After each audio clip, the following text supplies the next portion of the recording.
Okay, Dennis Young here, Primitive Substance Music Podcast. Very special guest, Scott McGregor Moore, and he's all the way up in Canada. And Scott, thanks for coming on. You do a lot of music with ambient music and electronics, so thanks for coming on. Thanks for having me, Dennis. Sure. So let's hear about your story here, how you got interested in electronic music and this kind of ambient style. Uh, it started when I was fairly young, Okay. just, really into music in general. And then I found myself drawn a lot to music that had synthesizers in, whether it's Rick Wakeman and Yes, Right. or eventually, Wendy Carlos and Morton Subotnick, and Tangerine Dream was amazing. Oh yeah, they were one of the top. Yeah, and Tomita, Kraftwerk. Um, I was pretty lucky. I got in to Tangerine Dream fairly early because I knew a fellow at a record store, and Ah, okay. so every once in a while he would guide me to things. And one day he said, "Oh, Scott, there's something I think you'd like," and he took me over to the import bins, and he pulled out Phaedra by Tangerine Dream. Oh, that's a great record. Yeah, and it it really connected with me, and I followed them ever since. I even follow the new Tangerine Dream. I think they're great. I haven't heard much about them. I mean, I used to really like them a lot, but I haven't followed the latest version of the band. Yeah, when Edgar Froese passed away, he had passed the baton to I can't pronounce his name, Kirsten Thornton. And they call him Q, Right. who had been working with him for well over a decade. And Oh, okay. he passed the baton to him to carry on the band, Hmm. and, and he passed on his files and things like that with Oh, ideas. that's even better yet. And I love the new band more than some of the later periods of Tangerine Dream.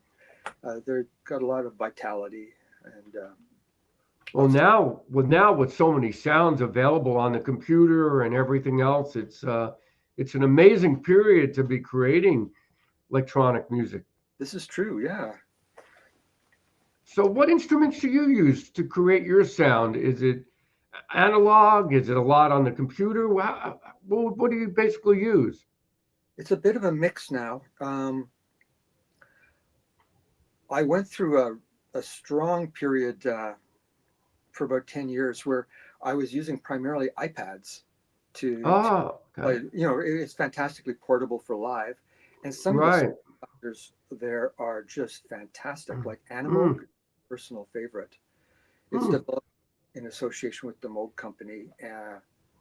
It's so sophisticated, and if you add some physical controllers to it, mm. combine the touch attributes on the glass with the physical Oh, knobs, that sounds neat. it really suits my style of ambient music and spontaneity. Now, And, and and then go of course, ahead. I got into modulars and things like that. I see that. There, do you know the film I Dream of Wires?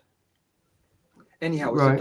it was a documentary all about the regeneration of modular synthesis in the last, Mm, and they were short a few scenes that they wanted a few extra short scenes with the Moog. So they came over to my studio and shot some stuff with my Moog and me doing some simple things. And then I got a mm. copy of the film, of course. Uh, Right. it was more about Eurorack and the 3U kind of smaller modules.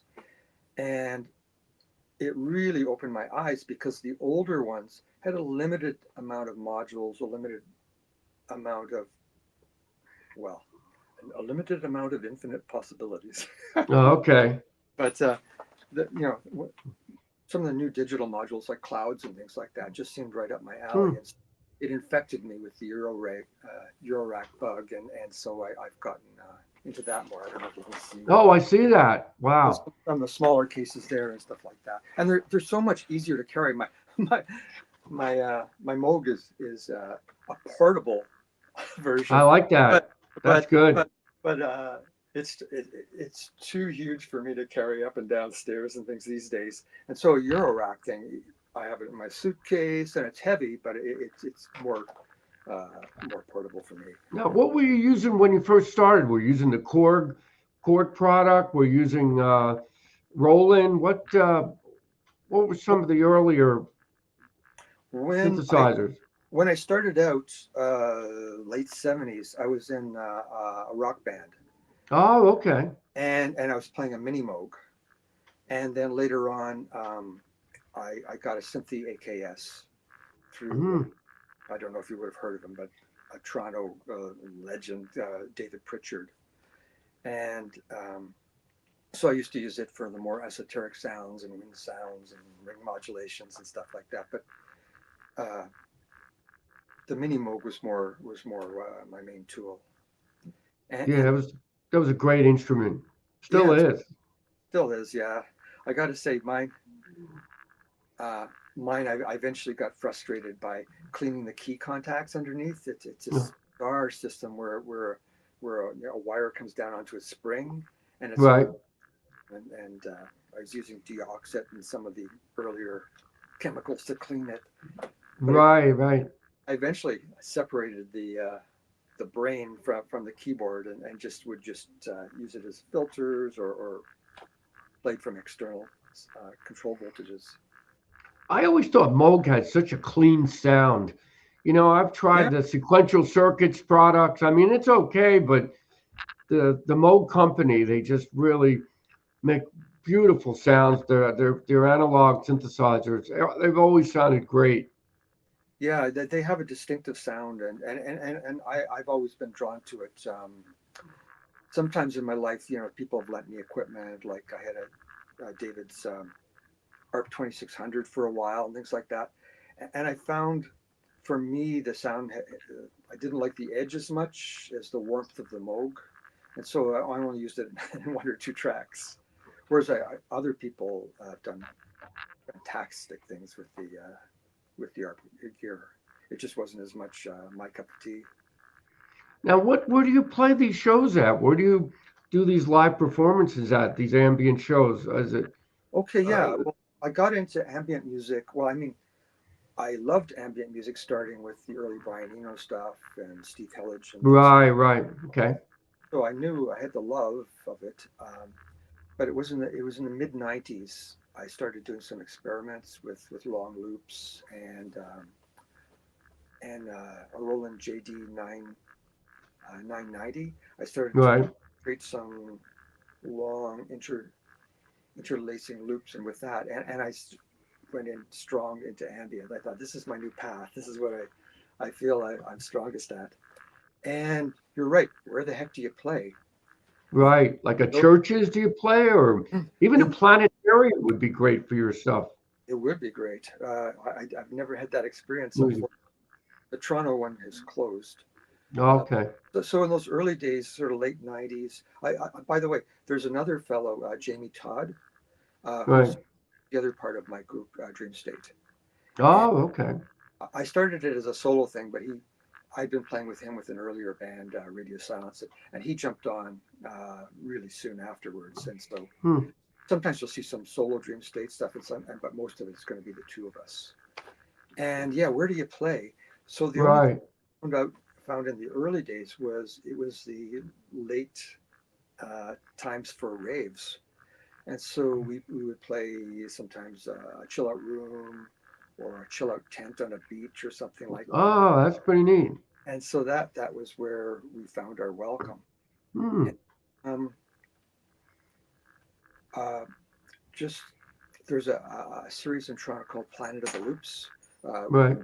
It was again late '90s or early 2000s, and where different individuals were all just using looping techniques to create sets and things like that.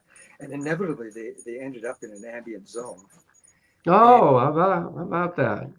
I played some of Neat. those, and we met a fellow in the audience once who was thrilled that we had a CD, an ambient CD out and things, because he was starting a new ambient series.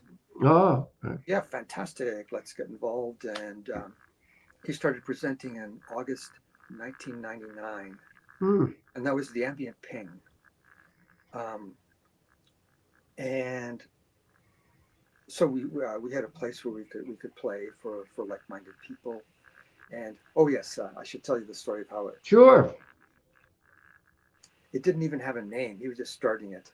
And I said, oh, it's got to have a name, to tell people what it's about. And I thought he'd call it soundscapes or something like that. But he came up with the AMBiENT PiNG, which I thought Ah, was unique and had I a like that. great flavor. And he also said, oh, it's going to be weekly. And I said, how can you do an ambient event weekly? And he says, no, you want people to know it's there every week. So they'll just show up. Hmm. Who's playing. They don't care who's playing. They just know it's going to be there because it's going to be a social event. And it was brilliant. And so it was a weekly event. Uh, Well, and after about half a year, um, his mother got really sick. And so he just devoted all his attention to her because I had contacted him. I said, hey, who's playing this week? It doesn't say. He says, oh, I haven't booked anybody. I hmm. mother and such. So I Right. said, is it cool if I just bring a bunch of CDs and show up and just DJ for anybody who shows up, so that they didn't waste their time? It was in January, and it Right. was cold, and in the audience was a couple of guys who said, "Are you still doing performances? Because we were hoping to book a show." So I contacted Arnold Spogus, the originator. I said, "Hey, can I book these guys for next week?" And he said, "Oh, sure, do what you like." And so I ended up taking over all the bookings for it, That's great. and it was 50 shows a year. That's a lot. Wow. And And so did you get a good audience for that and a following? it was a small audience, but it grew. It grew slowly. Same with how do you find all the artists for that? That's It right. That's was another thing. both some people that I knew I could invite. We brought in Planet of the Loops in the early days, and they would do 2 shows a month. Hmm. They would bring some other folks, and then eventually it was no problem. After after a few years, I was booked half a year ahead. So he said, "Oh, can I play?" And I said, "Yeah, I think we got something coming up in late November." What now? Is everybody from Canada that is Uh, playing, or is it in the States too that come up? Good question. Most of it was local or Canadian, but because in those days there wasn't any equivalent event anywhere Right. where ambient artists could play, people would travel up from the States to play here. Like we had Chuck Van Hmm. Zyl came up with his group, Oh, yeah, I know him. um, Stephen Phillips, James Johnson, Vir Unis, Robert Rich. We co-presented 3 different shows with Robert Rich. Yeah, We, I spoke with him. Yeah, he's oh got yeah, quite an amazing setup. he does. He does. He's got quite a story. And Oh Scott, yeah. yeah. So yeah, we had people coming from all across the states or part of their Hmm. tour. We only had a few inter- people coming from across the pond. We had an early show with Erik Wollo, who was trying to do his first tour, I think, across North America, and Sara Ayers, Zoe Keating. So just because there wasn't an equivalent spot, I think these days there's more welcoming events for ambient music, and So so how long did this go on? Is this still happening now? Are you still doing these shows? it's still happening. That is great. After about Wow. 6 to 8 years, Hmm. um, after about 6 to 8 years, we went to another venue where they didn't want weekly, so we went monthly, and then it was monthly for ages, I guess, until the pandemic, and then everything's kind of closed down, and we did some shows in parks. We have a little portable PA system and some batteries we would use to present, and yeah, and now there's post pandemic. We've done 1 or 2 bar shows, and we have some other related events. Oh yeah, we did internet shows too. The Ping in Space. Um, Right. Mount another one soon, and then we've got another event called a Drone Club that we present where it's an open uh, drone-based improvisation session where anybody can show up with their gears, and we all. I like that. Boy, that must sound really unusual. Yeah, it's fantastic. Wow. It's it's great for anyone who's really experienced or a newbie, because you don't have to fill up the space all the time, and you learn about how to interact and improvise with people. And so we've had some fantastic hosts for that event. Hmm. Roland Inspiration Center in Toronto, which was their sort of outlet for the Roland Company in Canada, and they were wonderful hosts and fantastic facilities, great staff. And then in the pandemic, they just shut that whole thing down. And we were pleasantly surprised. There's a local musical store called Long and McQuaid, Hmm. and hosted us for another year or two until one of their other stores closed down. And then in the space we were using, they Oh had their. man. Yeah, that was a mess. Now, do the artists get paid for this, or is it just Um, general. free? It depends on the venue. Oh, Sometimes okay. what we used to have, modest door charges and things like that. And then one of our hosts for the Ping said we don't want we don't want a covered charge because of we want to have walk-ins from our restaurant and things like that. So they pay us part of the bar and a flat rate. And Right. and the beauty is that most of the time the artists who play, because they know they're doing something esoteric, at the end of the evening, I'm passing out that money. They, hey, we get paid. Yeah, that's it. That's true. In this day and age, right? I mean, it's Yeah, very hard. and the later days, what we do is we have a little lunch bucket we put on the bar with a light on it and the sign, pay what you can, for the artists, and then we Hmm. just do that at the end of the night. And depending on the bar, then we'll get a cut of the bar sometimes to distribute. Yeah. I So didn't real I didn't realize there's like such a scene of this music up in Canada. It's really fantastic that you're able to get all these people together to play. yeah, Uh, we're pretty blessed. Plus now you see besides the ambient ping, like there's various series. There's frequencies at this bar Handlebar where we do a lot of our shows. There's Frequency Freaks, which is a modular group that gets together once a month, shares knowledge, presentations, and they play little sets for each. It's a great community. And then there's another thing called TMOM, the Toronto Electronic Music Open Mic. It's inspired by EMOM. It was hmm, an event that started in England. right. I'll try to give you my quick summary. That is really something. The dream state so far.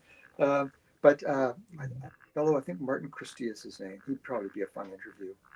He Yeah. he went to an open mic night with a Digitac or some electronic gear, and open mic nights are usually folk singers and indie rock guys and things like that. Right, right. And his set did not go over well. Oh boy. So he thought, I wish there was an open mic for electronic music, and so he started one, and it was a success. And so he started going from city to city in England, and Hmm. presenting things. And most of the cities where he played, it planted a seed, and local people started local EMOM groups, electronic music, Wow. and so it spread all That's across, really something.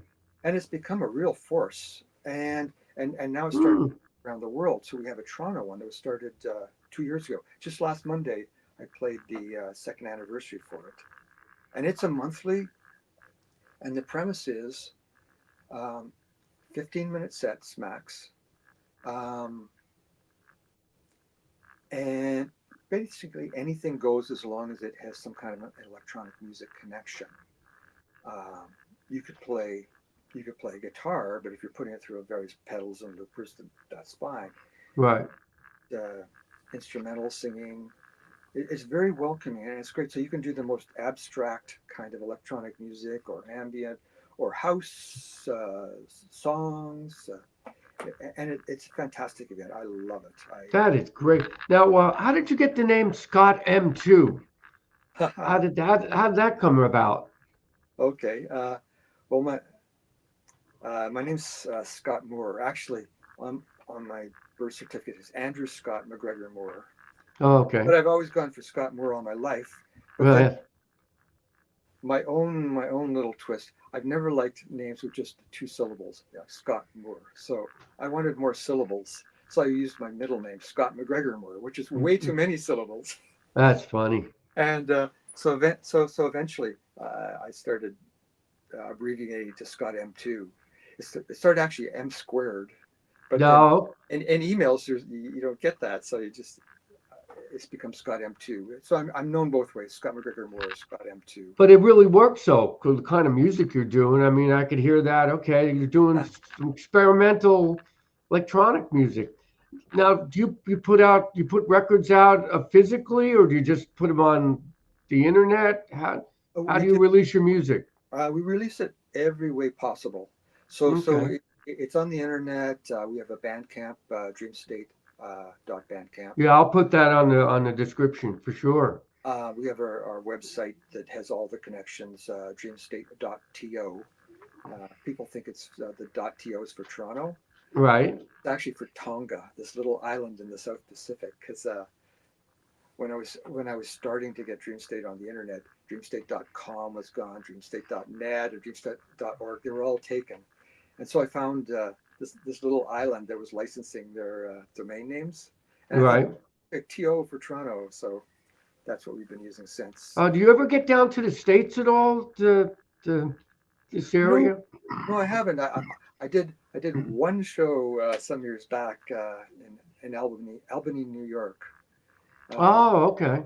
Sara Ayers, this sort of ambient vocalist, a fantastic looper, beautiful, beautiful work. She was hosting an event, and so it was her, myself for Dream State, and Mindspawn, this wonderful dark ambient artist. We did the show, and it was a fun thing. But of course, the border hassles and things. It was in the year after 9/11, and Oh, okay. and Well, so I there's a place in outside of Philly. It's like they're turning into a museum that has all these classic synthesizers in it, and it'd be worth your time to come down and see it. This guy's bought a warehouse full of all this older gear that they fix up. It's EMEAPP. I have one of the videos on it, but yeah. it's really fascinating. I actually am aware of it because through Facebook and other mediums, I've seen little videos, and I forget the name of the fellow But who they have the Keith Emerson Moog there. yeah, His yeah, actual Moog. They have some of Eddie Jobson, the Yamaha CS80, which you don't even see anymore. That's got I don't know where this gentleman's getting all the money to buy all this amazing gear, but good it's question. quite fascinating. Yeah, they have a similar thing in Canada, uh, Oh, okay. Calgary, I think it is, in Alberta, and they have a whole collection of electronic music and mellotrons and keyboards and things, but their star is Tonto. I don't know if you're aware of that, but it was just a No. fantastic system of it's like these wonderful curving oops, sorry, wonderful That's all right. curving segments with lots of Moogs and Oberheim gear and things, and it's like an entire room. You're surrounded by the modulars, Oh, wow. keyboards in the middle, and they titled themselves. It was two of them. They titled themselves the New Timbral Orchestra, and that's how Tonto for short. And they're kind of most famous for it was being used in key Stevie Wonder albums. Oh, I didn't know. His, Ah, his, that's his interesting. imperial period uh, songs in the key of life and speaking book and ones like that. So they looked after the sounds, and Stevie was playing them even though he's blind. Hmm. And, uh, and oh yeah, one of the fellows he produced a Steve Hillage album and some other albums as well. Anyhow, that's this amazing freaking thing, and I would love to go there and see that as well. Yeah. Have you been familiar with any of Tim Blake's records? Oh, New Jerusalem. very much so. And I think very highly of him. yeah, I had a great interview with him. Yeah, I started, and it was just a two-parter, and I Yes, yes. started on one of them. I haven't made it all the way through, but I love Tim Blake, so I'll be. Ah, he's such a character.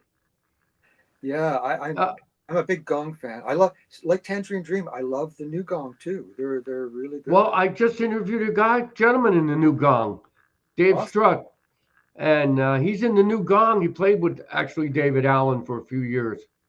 Yeah, yeah. I So think they're carrying the torch really well. it's worth it to see. Yeah, I have. Yeah, I have. Here's my short introduction to Gong story. Is I'd been invited to a jam at somebody's place down in his basement, and I brought my mini Moog at the time. This is, I guess, late '70s. Right. Moog, Space Echo, and my and my Mm.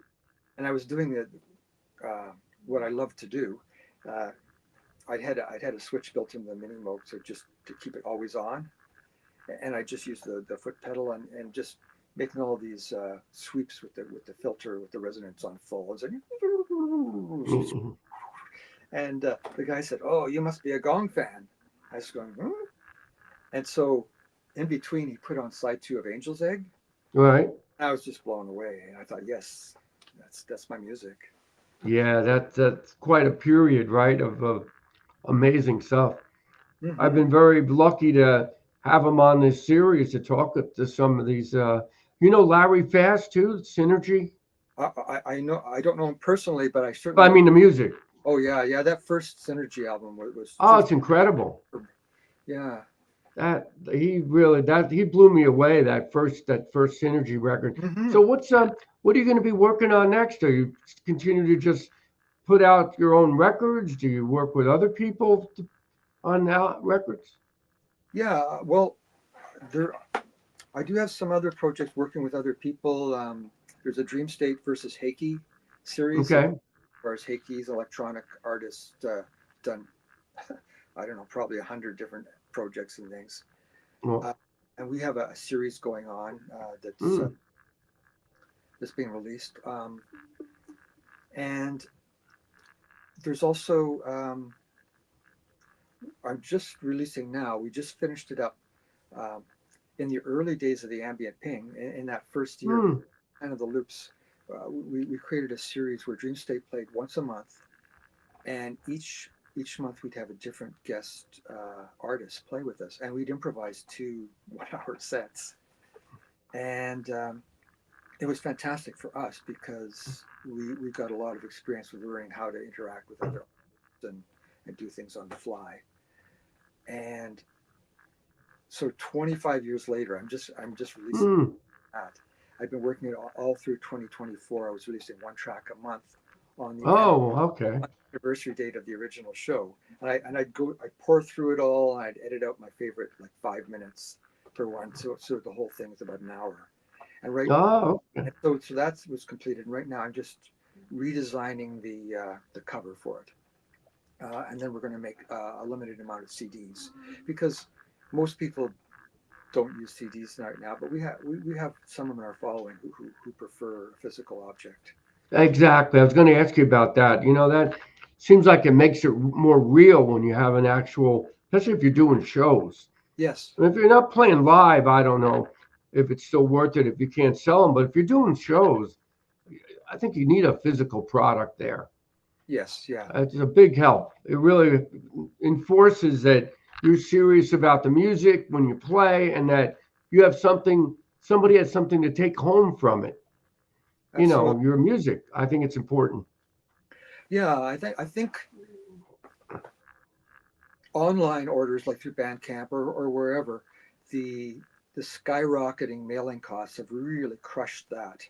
So you have to, you'll buy a CD for $8 or $10, and it'll cost $25 to mail it or something to another country. Right. So Especially that, to Europe. Oh, forget it. yeah, it's so brutal. Uh, so They so so yeah, we they do have it. ju- Go ahead. you have a CDs at the shows. Yes, yes, and available through Bandcamp, but yeah, it's more of a limited amount of sales there because of mailing costs. But for the people who appreciate CDs, I like to make them for them. So what do you think of the current state of music and so many artists out there now? It's really it's kind of tough for a musician to make a living in this field, I guess. It is for sure. It's very diluted now because Yeah, there's so many decent artists. There's so many talented people out there, there is. and the technology is more readily available now.